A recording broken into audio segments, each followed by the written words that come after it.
Welcome back to my YouTube channel Rio English teacher. Friends, आज हम बात करेंगे हिस्ट्री ऑफ इंग्लिश लिटरेचर।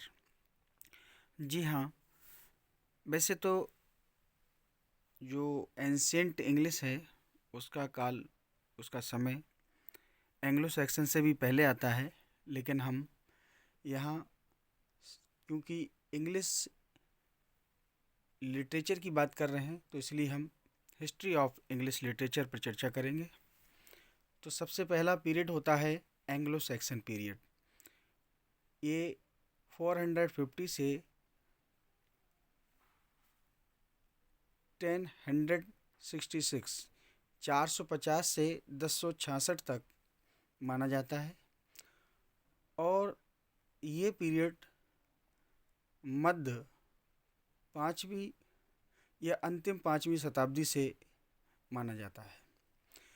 इसमें 3 ट्राइब्स थी, एंगल, सैक्सन्स और जूट्स, और ये तीनों ही इंग्लैंड आए थे जर्मनी से, इसलिए इन्हें जर्मन ट्राइब भी कहा जाता है।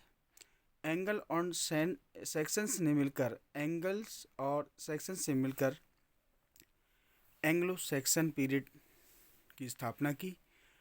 और एंगल्स मीन्स होता है एंगल लैंड यानी इंग्लैंड। अब हम बात करते हैं मिडिल इंग्लिश पीरियड की। ये 1066 से 1500 के बीच में रहा। यहाँ इसके 2 भाग करते हैं। पहला है एंग्लो नॉर्मन पीरियड। यहाँ किंग नॉर्मन जो किंग नॉर्मंडी के नाम से जाने जाते हैं, 1066 से 1340 में इनका पीरियड रहा। और जॉफरी चौसर, इनका 1340 से 1400 के बीच में पीरियड रहा और इनके नाम से इन्हें चौसेरियन पीरियड भी कहा गया। इसके बाद रेनेसा की बात करेंगे। फ्रेंड्स, रेनेसा का मीन्स होता है रीबर्थ। ये इंग्लैंड में 1500 से और 1660 के बीच रहा।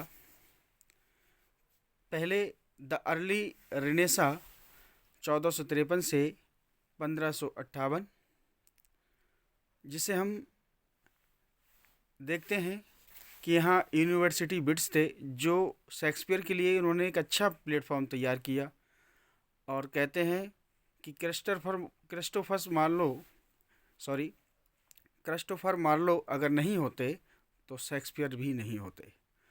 जी हाँ फ्रेंड्स, आगे हम बात करेंगे एलिजाबेथन एज की, 1558 से 1603, और इसी को ही हम एज ऑफ शेक्सपियर कहते हैं। विलियम शेक्सपियर, जिन्हें द बार्ड ऑफ एवन भी कहा जाता है, आगे हम चर्चा करेंगे। फ्रेंड्स, जैकोबियंस पीरियड, ये जैकोबियंस पीरियड जो है आप इसे एज ऑफ जॉन डन भी कह सकते हैं। 1603 से 1625 तक इसका पीरियड रहा। कैरोलाइन एज 1625 से 1649, इसे एज ऑफ जॉन मिल्टन कह सकते हैं। इसके बाद कॉमनवेल्थ, जो इंग्लैंड की लॉर्ड सभा थी कॉमनवेल्थ, उसके द्वारा शासन किया गया था उस समय, 1649 से 1660 तक इसे कॉमनवेल्थ पीरियड कहा। दोस्तों, 1625 से 1660 को हम एज ऑफ प्यूरिटन्स भी कहते हैं, क्योंकि जब एलिजाबेथन एज थी तो उस समय प्यूरिटन्स जो थे अपनी अल्प मात्रा में थे। अब हम बात करते हैं द न्यू क्लासिकल पीरियड, 1660 से 1798 के बीच में। यहाँ रेस्टोरेशन पीरियड यानी दोबारा से जब थिएटर ओपन हुए थे और दोबारा से मोनार्की स्थापित हुई थी, तो इसे 1660 से 1700 ईस्वी तक माना जाता है।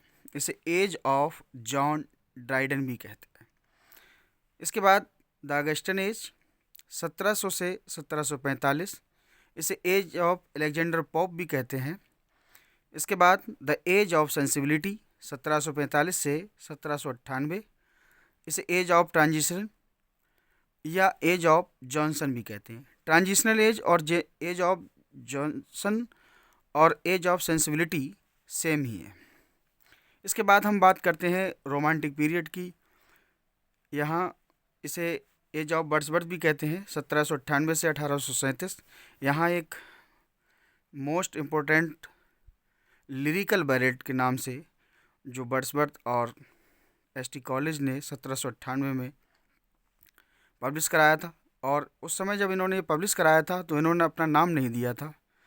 इसके बाद जब इसका प्रीफेस लिखा गया था तब इसमें इस नाम को ऐड किया गया था इनके। इसके बाद हम बात करेंगे विक्टोरियन पीरियड की। तो क्वीन विक्टोरिया के का जो पीरियड है वो 1837 से 1901 तक था।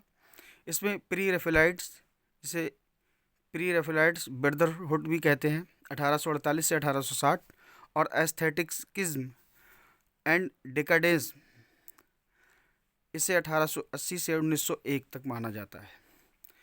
देखिए, क्वीन विक्टोरिया के जो रिप्रेजेंटेटिव पोइट थे उन्हें हम अल्फ्रेड लॉर्ड टेनिसन के नाम से जाने जाते हैं। फ्रेंड्स, आपको ये वीडियो कैसी लगी? यहाँ अगर कोई कमी हो तो आप कमेंट्स बॉक्स में ज़रूर बताएं, जिससे हम आने वाले वीडियोज़ में सुधार कर लें। आपसे एक रिक्वेस्ट है, प्लीज़ शेयर कीजिए, सब्सक्राइब कीजिए, लाइक कीजिए और एक प्यारा सा कमेंट्स जिसका मैं इंतज़ार करता हूँ। Thank you. देखिए, एक बार फिर से आपसे रिक्वेस्ट करता हूँ, please subscribe. Thanks very much. जय हिंद।